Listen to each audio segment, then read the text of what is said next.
Salut, bienvenue dans cette nouvelle vidéo. Alors dans ce contexte particulier de confinement, j'avais envie de te faire une vidéo pour partager avec toi des idées, des pistes pour continuer à progresser. Parce que je pense que lié au confinement, le danger parfois ça peut être un petit peu d'étouffer. Alors que nous en tant que photographe, ce que l'on cherche à développer, eh bien c'est notre power photo, c'est-à-dire qu'on cherche à progresser, à s'étendre. Et à toujours progresser vers ce photographe, vers cette version améliorée de nous-mêmes que l'on a envie de devenir. Alors justement, la première chose que j'ai envie de partager avec toi, eh bien, c'est tout simplement un petit peu de se déconnecter des médias. Bon, je pense particulièrement aux chaînes d'infos en continu. Hein. Pourquoi? Parce que les infos, on les connaît, on les a. On sait qu'il faut rester confiné pour faire barrage, bien sûr, à la propagation du virus. On sait qu'il faut limiter nos contacts avec différentes personnes. Idéalement, il faut avoir au grand max 5 contacts avec 5 personnes différentes. Hein. Donc voilà, les informations utiles, on les a. Ça ne sert à rien d'être en train de regarder en permanence une chaîne comme BFM TV, parce que là, tu vas te pourrir la tête. Et pourquoi je te dis tout ça? Parce que nous, notre principal outil de travail, il ne faut pas oublier que c'est notre mental. Tu vois, c'est dans notre petite tête bien, qu'on prévisualise les images qu'on va faire ou qu'on a envie de faire. C'est dans notre mental bien, que l'on imagine les séries photos qu'on a envie de développer, les prestations photos qu'on a envie de développer. Enfin bref, voilà, c'est de là d'où ça part. Donc c'est pour ça que c'est très important de travailler sur notre hygiène mentale. Moi, c'est quelque chose que je fais extrêmement attention et en ce moment encore plus, tu vois. Voilà, ça c'était la première astuce. Déjà là, voilà, c'est partir d'un bon pied. Alors derrière ça, bien, encore une fois, il faut s'occuper dans une idée d'être productif, dans une idée de progresser. Parce que plus tard, bien sûr, si tu fais tout ce travail, le fruit de tout ça, bien sûr, tu vas le récolter. Hein. Alors évidemment, lié au confinement, bien c'est l'occasion, on se libère du temps par la force des choses, bien pour se créer l'opportunité de se former. C'est-à-dire revoir ou apprendre, hein, comment dirais-je, je cherche mes mots, le fonctionnement, l'emploi, la mise en œuvre de certaines compétences techniques. Ça peut être de prise de vue, ça peut être de labo numérique, etc. Voilà, c'est le moment de le faire. Alors moi j'aime bien parler de deep work parce que là justement par le fait que bon, on a un certain volume de temps devant nous, hein, puisque là la période de confinement, bon, vraisemblablement, de toute façon ça va durer minimum un mois voire 45 jours plus probablement. Bon, bien c'est l'occasion de faire un deep work sur des thématiques qu'habituellement t'as pas le temps ou très peu de temps pour vraiment travailler dessus, enfin t'y atteler et puis du coup vraiment être productif sur l'apprentissage de ces compétences. Donc la première des choses, je te conseille de lister des, des points, d'identifier des objectifs pédagogiques, hein, des points stratégiques, je veux dire, et puis de te dire, de toute façon, j'ai le temps devant moi pour vraiment travailler à fond ces thématiques, parce qu'en général, les points vraiment stratégiques nécessitent justement un effort pédagogique, donc du coup du temps, hein, et justement là, le temps, on l'a, donc c'est parfait. Donc voilà, je te conseille de te concentrer là-dessus. Donc du coup, encore une fois, et là c'est tout le sens de cette vidéo, c'est que plutôt que de subir le confinement, c'est de dire, tiens, puisqu'il y a confinement, je vais identifier les opportunités que ça me procure.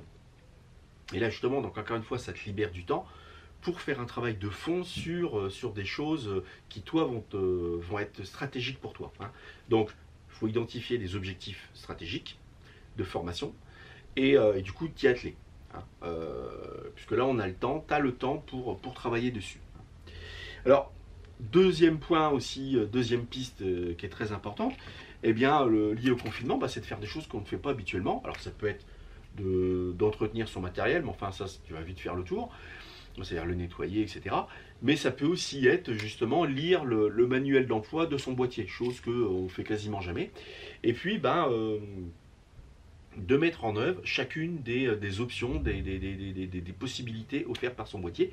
Et tu vas te rendre compte que les boîtiers d'aujourd'hui proposent un panel extrêmement vaste d'options techniques. Alors ça va du montage vidéo à l'application de filtres et aussi de possibilités d'optimisation de ces images depuis son boîtier, mais aussi bien sûr à des techniques de prise de vue particulières. Alors bien sûr, je pense au time-lapse, je pense au HDR, enfin voilà, il y a tout un tas de choses. Et même si habituellement tu ne les utilises pas, parce que tu estimes ne pas avoir besoin de les utiliser, bah, malgré tout, là c'est le moment de les explorer, et bien sûr, tu t'en ressortiras toujours plus riche. Hein. Voilà, ça c'était une deuxième piste. Alors, aussi une autre piste que je voulais te soumettre, eh bien, c'est d'identifier les opportunités photos qui s'offrent à toi depuis ton lieu de confinement. Alors évidemment, par exemple, si tu as un jardin, bah, ça peut être l'occasion de faire de la photo macro, même si ce n'est pas nécessairement ce qui t'intéresse. Bah, c'est l'occasion d'explorer cette pratique photo. Et encore une fois, tu en ressortiras forcément plus riche. Même si tu n'as pas d'objectif macro, eh bien, en gros, tu te débrouilles avec ce que tu as. Hein, tu vois, ça aussi, d'ailleurs, c'est une contrainte créative intéressante. Voilà. Mais justement, c'est ça que j'essaye de te dire, c'est de penser in the box. Aujourd'hui, le terme qui est à la mode, c'est, tu vas entendre parler, ouais, il faut penser out the box. Alors moi, je pense pas du tout comme ça. Moi, je pense que l'une des façons les plus créatives, en fait, c'est lorsqu'on a des contraintes. Plus on a de contraintes, plus on est créatif en général. Et là, puisque on a des contraintes très fortes liées au confinement, eh bien, c'est le moment d'expérimenter le penser in the box. Donc, photo de fleurs, etc. Photo macro, hein, alors ça peut être depuis ton jardin, mais depuis le pot de fleurs, là, photographier les fleurs qui sont sur le pot de fleurs là, devant ta fenêtre. Faire aussi des photos avec comme contrainte le cadre de ta dune ou de plusieurs des fenêtres de ton domicile. Sous-entendu faire des photos du panorama extérieur, hein, mais en prenant en compte le cadre de la fenêtre. Et voilà, ça c'est quelque chose de très intéressant. C'est toute une série photo intéressante à développer. Parce que tu vas te rendre compte notamment que, du coup, j'avais même fait une vidéo là-dessus d'ailleurs, ce qui façonne, si tu veux, ta photo, c'est pas tant le sujet, mais c'est plutôt la lumière qui l'éclaire.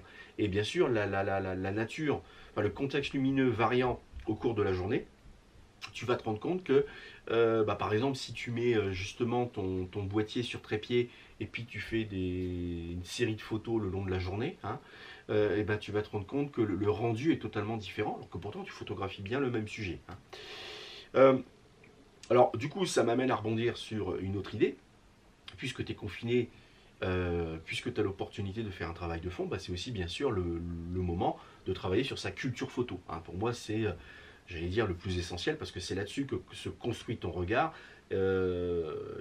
travailler sur ta culture photo, sur ta culture même d'une manière générale, eh bien tu emmagasines des références que tu vas pouvoir bien sûr réexploiter plus tard après dans ta pratique photo. Alors tu peux lire des contenus, enfin ou écouter des contenus liés à la culture photo, mais pas que, hein, aussi bien sûr l'histoire des arts en général, hein, ça c'est extrêmement enrichissant. Tout à l'heure, je te parlais de développer des séries photos. Joseph Sudek, qui justement, lui, il a développé une série sur plusieurs années avec comme contrainte justement de faire de la photo depuis avec comme contrainte donc une fenêtre. Hein. C'est-à-dire on voit le panorama qui évolue au fil des saisons, etc. Bon, nous, on va espérer qu'on ne va pas voir différentes saisons, bien sûr. Enfin, tu vois l'idée. Ce que j'oubliais aussi comme opportunité photo, bien sûr, c'est les natures mortes, hein, depuis ton domicile. C'est la nature morte, c'est-à-dire un objet inanimé. Alors ça peut être un objet, enfin entre guillemets une sculpture, un vase, une fleur, un verre d'eau, un œuf, un fruit, etc. Alors justement, Joseph Sudek, il avait lui aussi développé il faisait beaucoup de nature morte. Il avait développé une série, moi qui me fascine, qui s'appelle Labyrinthe, où dans les clichés de cette constituant la série, eh bien, effectivement, tu t'aimes te perdre en fait dans la contemplation de ces visuels tellement que c'est riche, c'est complexe, etc. Donc voilà, encore une fois, le lien avec la culture photo. Alors pour développer sa culture, bien sûr, on a à notre disposition un outil qui est formidable, qui est Internet. Hein. Là, ça prend tout son sens en période de confinement. Donc tu peux avoir accès à tout un tas de contenus, que ce soit vidéo, audio ou texte, hein, donc pour développer ta culture photo. Moi-même, j'avais fait des photos, des vidéos où je te présentais des livres justement pour développer sa culture photo, pour s'initier à la culture photo, hein, emmagasiner des références sur des photographes illustres qui nous ont précédés. Alors je t'avais parlé notamment de la collection Ta chaîne, Bon, bah ça, c'est des supports que soit que tu peux acheter sur des magasins en ligne et te les faire livrer à domicile, ou soit acheter les versions numériques de ces ouvrages quand elles existent. Alors, encore une fois, le fait d'être confiné, bah, c'est aussi l'occasion des fois de prendre un petit peu de recul. Et en parlant de prendre du recul, bah, c'est le moment aussi de prendre du recul. Enfin, le fait d'être confiné, ça t'offre aussi l'opportunité de prendre du recul, et bien sur tous tes process. Donc, je pense bien sûr workflow, setup, c'est-à-dire les faire évoluer, hein, pas les complexifier. Je te recommanderais plutôt de chercher toujours à simplifier les choses. Et donc, par là même, bah, tester des configurations, puisque tu es à la maison, hein. Même si tu n'es pas en condition réelle de prise de vue, bah, tu peux tester les réglages et puis les noter, voir dans ce cas de l'appareil photo, et bien les enregistrer dans un mode user. Alors ça, c'est pour moi l'arme secrète que je te recommande vraiment. Si tu ne sais pas mettre ça en œuvre, pour faire le lien que je te disais tout à l'heure, bah, il faut absolument que tu apprennes à utiliser, à mettre en œuvre les modes user. Donc le mode user, en fait, c'est un mode qui mémorise, qui t'offre la possibilité de mémoriser tous les réglages possibles et imaginables de ton boîtier. Et donc du coup, tu vois, moi, par exemple sur mon boîtier, je peux accéder à 5 modes user. Donc 5 setups de mon boîtier finalement, hein. Donc voilà, donc évidemment donc, workflow, setup, réglages divers et variés, mais aussi script de séance, par exemple, tu vois. Parcours client, quel parcours client tu fais vivre à tes clients ou à ton donneur d'ordre, hein, c'est comme tu veux. Et donc par là même donc, de mener une réflexion sur comment faire mettre à jour ou les faire évoluer. Prendre du recul aussi, c'est aussi réfléchir sur bah, le type de photo qu'on livre, c'est-à-dire réfléchir sur le livrable, réfléchir sur le produit qu'on livre in fine. Et donc, bah, éventuellement, identifier de nouveaux fournisseurs, de nouvelles solutions. Tu vois, voilà, voilà des pistes à explorer. Alors, tu l'as compris finalement, derrière le fait d'être confiné, eh bien, c'est l'occasion de faire un travail sur soi. Moi, je dis toujours que euh, si tu veux, pour devenir un meilleur photographe, enfin, pour faire de la meilleure photo, il faut soi-même être une meilleure personne. Et ça, de comprendre ça paraît tout bête, mais c'est essentiel. Donc, de travailler sur soi, bah, c'est, dans ce qui nous intéresse, nous, la photo, bah, du coup, bah, se poser comme ça, puis réfléchir, prendre des notes, hein, réfléchir sur quelle est notre vision de la photographie, quelle est notre vision du marché de la photo aujourd'hui, c'est-à-dire quelle est la valeur que l'on se propose de fournir aux gens avec qui on a envie de travailler. Tu vois, déjà aussi faire un travail comme ça, avec qui on a envie de travailler, tu vois. Réfléchir à la place de la photo dans notre société, tu vois. C'est réfléchir à tout ça. Mais aussi faire un travail sur soi, après, derrière le fait de se cultiver, qui est aussi, bien sûr, enfin, c'est aussi un travail sur soi, bien sûr, réfléchir, enfin, se former sur des compétences additionnelles liées à l'activité de la photo. Donc ça peut être travailler sur son éducation économique, travailler sur son éducation entrepreneuriale. Tu vois, moi c'est quelque chose que j'avais absolument pas préparé, hein, quand je suis passé du stade où j'étais salarié à une phase où j'ai cherché à développer mon activité en solo. Moi je me reposais, la grande erreur que j'ai faite, bah, c'est évidemment enfin évidemment, non, il n'y a rien d'évident là-dedans, mais c'est de me reposer sur des compétences, sur mon expérience terrain, sur ma technicité, sur ma connaissance de l'image, mais ça suffit pas. Il y a un moment donné, bah, pour réussir à monétiser ces compétences, bah, il faut développer, encore une fois, toute une éducation entrepreneuriale, toute une éducation, j'allais dire, même financière, hein. Et là, c'est l'occasion de le faire, tu vois. Mais aussi, bien sûr, pas que, hein, éducation entrepreneuriale, travailler sur donc le marketing, bon, ça c'est un peu lié à l'entrepreneuriat, travailler ses compétences en communication, par exemple, il faut se sensibiliser sur tous ces aspects-là. Et là, encore une fois, on a, de par la contrainte que l'on vit, on a l'opportunité de le faire. Alors, aussi en dernière piste, bien sûr, eh ben, c'est tout simplement lire. Lire, mais pas que du contenu sur la photo, hein, puisque une fois que tu t'es formé, une fois que tu as travaillé ta culture photo, ou ta culture de l'histoire de l'art en général, une fois que tu as réfléchi à tes process, une fois que tu as un peu étudié le marché économique de la photo en France. Bon, il y a un moment donné, il faut aussi savoir se changer les idées, et ça peut être bien de lire des choses, des contenus qui te permettent de t'évader. Mais ça peut aussi bien, mais pour autant, ça peut aussi être bien de lire du contenu qui t'alimente aussi en idées, hein.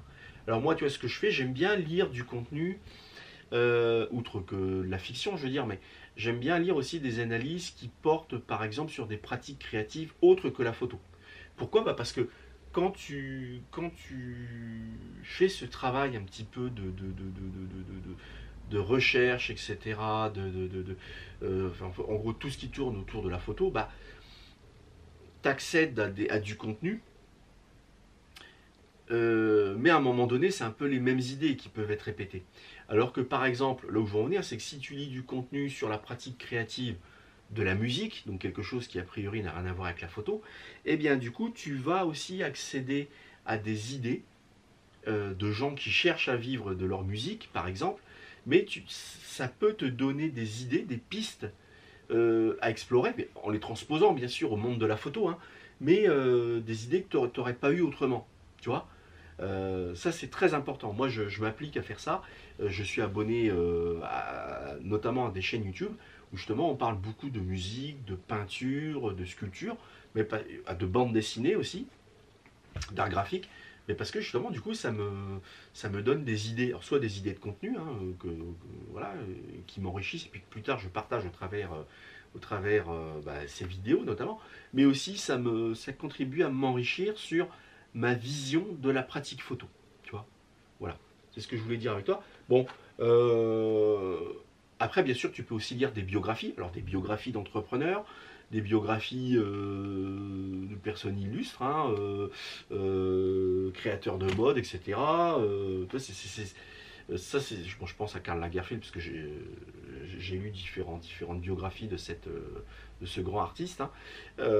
Mais ce qui est intéressant, tu vois, dans son cas, c'est comment lui il combinait justement une activité créative avec une certaine vision entrepreneuriale. Parce que son but, bien sûr, c'est que les vêtements qu'il concevait, eh bien déjà on puisse les fabriquer, mais de manière pas industrielle, parce que c'est pas le terme approprié, mais un certain volume, mais qu'ils puissent se vendre surtout au bon prix.